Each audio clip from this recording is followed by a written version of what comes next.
হচ্ছে আসহাবুল আমাল আশ-শাক্কা, যারা খুব হার্ড ওয়ার্কিং করে, ডিফিকাল্ট ওয়ার্কসের সাথে যারা জড়িত, যাদের কাজের ক্ষেত্রটা এত কঠিন তাদের পক্ষে রোজা রাখা সম্ভব না, কিন্তু তাদের উচিত হবে তাদের সর্বোচ্চ, they should try their level best to fast, রোজা রাখার সর্বোচ্চ চেষ্টা করবে এবং এই কাজ ছেড়ে দিয়ে অন্য কোনো কাজের সুযোগ যদি পায়, যে কাজের মধ্য দিয়ে সে জীবিকা নির্বাহ করতে পারে, তাহলে ওই কাজ করবে এবং রোজা রাখবে।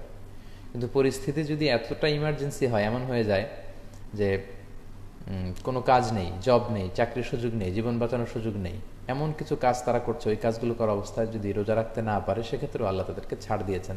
তারা কারা? যেমন স্টোন ক্র্যাশিংয়ে যারা কাজ করে, আপনারা যারা সিলেটে গিয়েছেন দেখবেন যে প্রচণ্ড রোদে যারা স্টোন ক্র্যাশিংয়ের কাজ করে, তাদের পক্ষে আসলে এই কাজ করে রোজা রাখা সম্ভব না। এরপর rickshaw pooling during the summer time, প্রচণ্ড গরমে চৈত্র মাসে যদি কেউ রিক্সা চালায় এবং এই কাজ ছাড়া যদি তার অন্য কাজের সুযোগ না থাকে, এবং রাত্রিবেলা শুধু রিক্সা চালিয়ে যদি তার জীবিকা না চলে, দিনের বেলাও যদি চালাতে হয় রৌদ্রের মধ্য দিয়ে, তাহলে সে চাইলে যদি রোজা রাখতে নাই পারেন তাহলে ভাঙতে পারবেন, কিন্তু পরবর্তীতে তিনি কাজা করে নিতে হবে। পাশাপাশি আয়রন ফ্যাক্টরিতে যারা কাজ করে, আমি একটা ভিডিও দেখেছি যে আয়রন ফ্যাক্টরিতে যারা কাজ করে, এতটা কষ্টসাধ্য কাজ, লোহার গলিত অংশ আসছে, এটাকে আবার আরেকটা লোহা দিয়ে বাঁকা করে দিতে হয়, আর সেই লোহার প্রচণ্ড গলিত লোহার তাপে তাদের দেহ বেয়ে ঘাম ঝরছে। এবং দেখলাম যে একটা ভিডিওতে পাশে ঠান্ডা পানি, বালতিতে ঠান্ডা পানি রাখা, সেখান থেকে পানি নিয়ে তারা 2 মিনিট পর পরই তাদের দেহের মধ্যে পানি ঢালছে। তো তাদের পক্ষে আসলে রোজা রাখা সম্ভব না। অথবা সৌদি আরবে, আরব বিশ্বে যারা ডেজার্টে কাজ করে, মরুভূমিতে, তো এই এই জাতীয় কাজের সাথে যারা জড়িত, অন্য কাজ খুঁজে পাচ্ছেন না যে কাজ করে তারা রোজা রাখবেন, এই কাজই করা লাগতেছে এবং রোজা রাখার ক্ষমতাও তাদের নেই। কারণ এই পরিস্থিতিতে তারা রোজা রাখলে তারা ডিহাইড্রেশনে মরেই যাবে, মানে পানি শূন্যতায় মরেই যাবে। তো তারা এরকম ইমার্জেন্সি পিরিয়ড যদি হয়, তাহলে তারা রোজা ভাঙতে পারবেন, কিন্তু পরবর্তীতে কাজা করে নিতে হবে।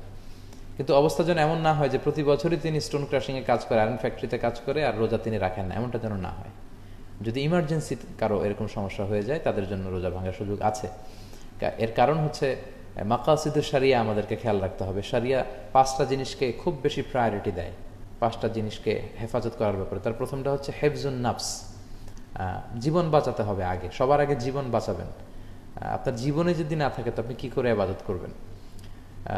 এই সুযোগগুলো নেওয়া হয়েছে ওই আয়াত থেকে যে আও আলা সাফার, সফরে থাকলে আল্লাহ সিয়ামকে ভাঙার সুযোগ দিলেন কেন? কারণ সফরে কষ্ট হয়।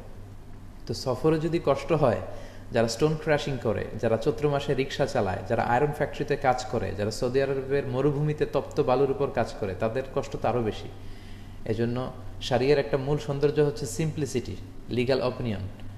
যখন ফতোয়া দিতে হবে, এটাকে মানুষের উপযোগী করে দিতে হবে। তো তাদের পরিস্থিতি যদি এরকম হয় যে অন্য কোনো কাজের সুযোগ নেই, এটা ছাড়া তাদের বাঁচার উপায় নেই, তাহলে তারা রোজা ভাঙতে পারবেন, কিন্তু পরবর্তীতে তারা রোজাগুলো কাজা করে নেবেন, যতটা রোজা তারা ভেঙেছেন।